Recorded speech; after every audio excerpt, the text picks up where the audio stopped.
मान्य सीमा निकम सरपंच मंडळी या उपस्थित आहेत, त्यांनी करावा. मान्य सुनीता मिश्रे यांचा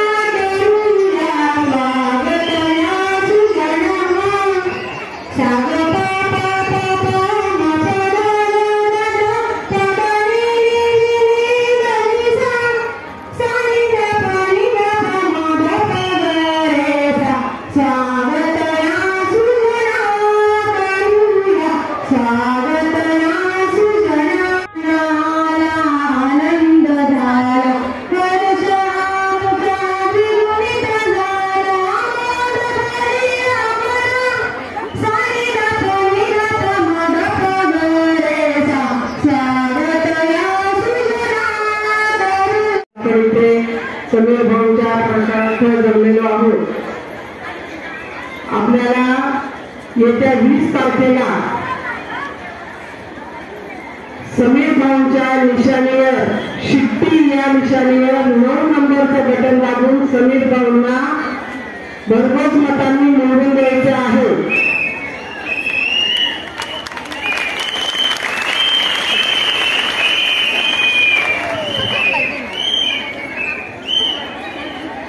समजलं का तुम्हाला? समजलं ना? समीर भाऊने निवडून द्यायचे आपल्याला.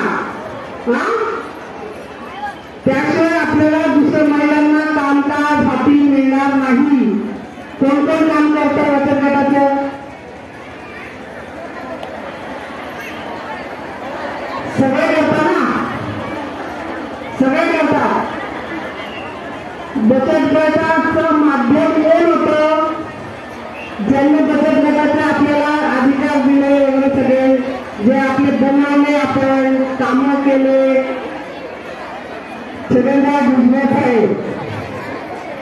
आणि आता त्यांच्याच घरातले समीर भाऊ आपल्याकडे आले आहेत. त्यांना आपण जर निवडून दिलं तर आपले कामं होतील, महिलांना रोजगार मिळेल, घरात पैसे येतील, आपले मुलं चांगल्या वेळेला वळावं लागतील.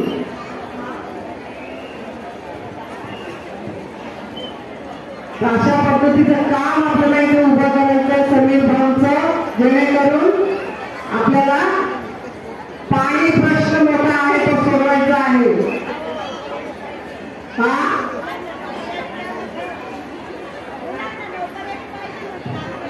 हा मग तुम्ही निवडून दिलं तर नोकर देता येतील ना? भाऊने निवडून द्या लवकर, मग नोकऱ्या मिळतील. आम्ही नोकऱ्या मिळतील, पाणी मिळेल. कोणतं बटन मारायचं? 9 नंबरचं शिट्टी बटन मारायचं. कोणत्याही पुरुषाचं ऐकायचं नाही. सर्व महिला एकत्र या आणि गावोगाव तुम्ही समीर भाऊ हे तुमचे भाऊ आहे अशा पद्धतीने प्रचार सुरू करा. शेवटचे 2 दिवस राहिले आहेत. लक्षात येईल का? नाटक काम करायचे ना. मी लिंगावच्या शिवराम दादाजी हिरे यांची नात आहे आणि मनोहर हिरेंची भाषे आहे. पण समीर भाऊ हे आमचे लहान बंधू आहेत आणि आमचं एक साहेबांप्रती एक आदर आहे आणि तो आदर व्यक्त करण्याकरता आज आम्ही समीर भाऊंसाठी इथे सर्व नाशिकचे लोक आले आहोत आणि समीर भाऊंना निवडून आणायचं हा ध्येय घेऊन इथे आले आहोत. म्हणून वहिनी मला असं वाटतं की आम्ही आता म्हणजे एवढ्या महिला आपण इथे जमवल्या आहेत आणि पूर्ण 2-3 गट आपण, तर मला नाही वाटत समीर भाऊंचं यश आपल्याला आता थोडं दूर राहिलेलं आहे. बरोबर ना? शब्द देऊ ना? शब्द देऊ आपण बर. आणि सगळे प्रश्न नाशिकचे त्यांनी दिल्ली दरबारी मांडले. मोठी मोठी विकास कामं नाशिकमध्ये झाली.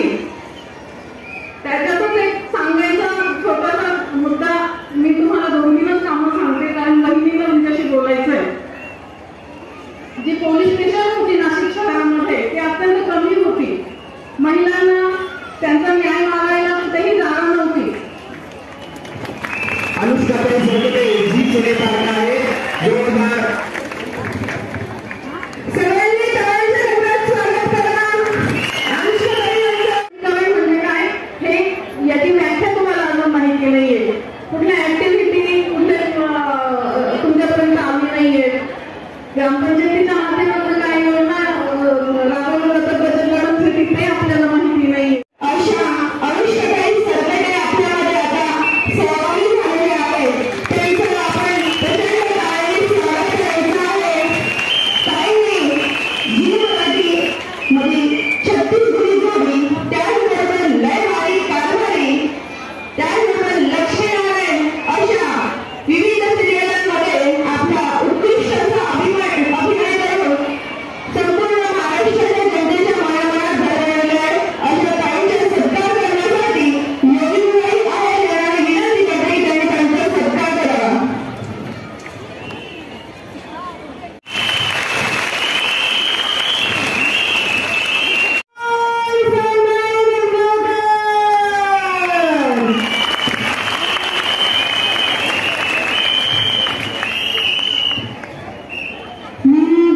शिक्षण सगळं तिकडे झालं आणि आमच्या छत्रपती संभाजीनगरमध्ये जर कोणी इतका लांब लचक नमस्कार केला तर आम्ही खाली त्याच्यापेक्षा दुप्पट लांब लचक नमस्कार करतो. सर्वसामान्य निंबाळकरच्या महिलांचा आवाज ऐकायला मिळेल. नक्की मिळेल. नक्की जोरात नमस्कार करा आता त्यांना.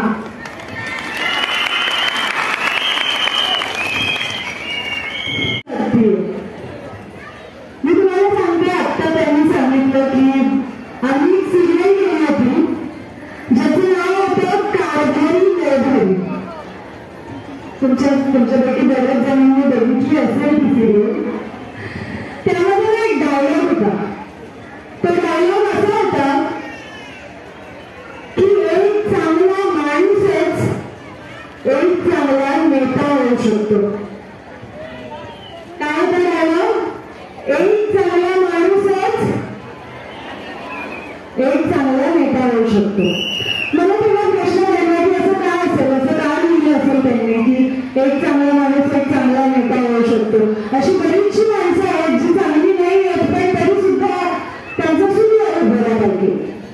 पण नंतर मला एक गोष्ट लक्षात आली की जो माणूस चांगला आहे तो ह्यामुळे चांगला आहे कारण त्याच्याकडे माणुसकी आहे. ज्याच्याकडे माणुसकी आहे त्याच्याकडे संवेदनशीलता आहे. भुजबळ एज्युकेशन सोसायटी सारखी एवढी सुंदर कुठल्याही विद्यार्थ्याला पूरक पोषक असं वातावरण भुजबळ कुटुंबियांनी इथे निर्माण करून दिलेलं आहे. जेणेकरून मला वाटतं ह्याच परिसरामध्ये आत्ता इथे असलेली जी सगळी लहान मुलं आहेत ती तिथे जाऊन शिक्षण घेऊ शकतात आणि त्यांना इथेच त्यांच्या गावी त्यांच्या शहरात त्यांच्या जिल्ह्यात त्यांचं संपूर्ण शिक्षण पूर्ण होऊन त्यांना इथेच रोजगार हा उपलब्ध होऊ शकतो. आपण आलो त्यांचं थोड्या वेळात महत्व भेटवलं आहे. हा कार्यक्रम संपल्याशिवाय कुणालाही तिकडे जेवण मिळणार नाही. जेवण अन्नाने वाढू नये. पुणे एवढं बोलू नका. महिलांनी कृपया करून जिथे आहे तिथे बसत तिथे ज्यांचं मनात पहिलीच झालेलं. आता जो माणूस या सगळ्या विकासाचा प्रयत्न करतो मला वाटतं आता पुन्हा गरज आहे. आपण नाशिकचा विकास सगळ्यांनी उघड्या डोळ्यांनी बघितलेला आहे की माणूस जेव्हा प्रकाकृतीत होतो तेव्हा आपण त्याला प्रकृती म्हणतो. बरोबर? माणूस जेव्हा प्रकाकृतीत होतो तेव्हा आपण त्याला प्रकृती म्हणतो. पोटापेक्षा जास्त खातो तेव्हा आपण त्याला विकृती म्हणतो. माणूस जेव्हा पोटापुरतं खातो एकदा त्यांच्यावर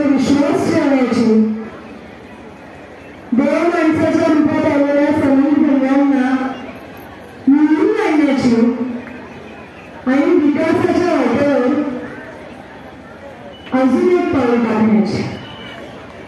जाता जाता एवढंच म्हणेन, आमच्या कारभारी व्यवहारीच्या स्टाईलमध्ये की गावात जरा जल्लोष शेजारी पाजारी सगळ्यांनीच लावली आहे महिला मेळाव्याला हजेरी. गावात जरा जल्लोष शेजारी पाजारी सगळ्यांनीच लावली आहे महिला मेळाव्याला हजेरी. कारण इथले कारभारी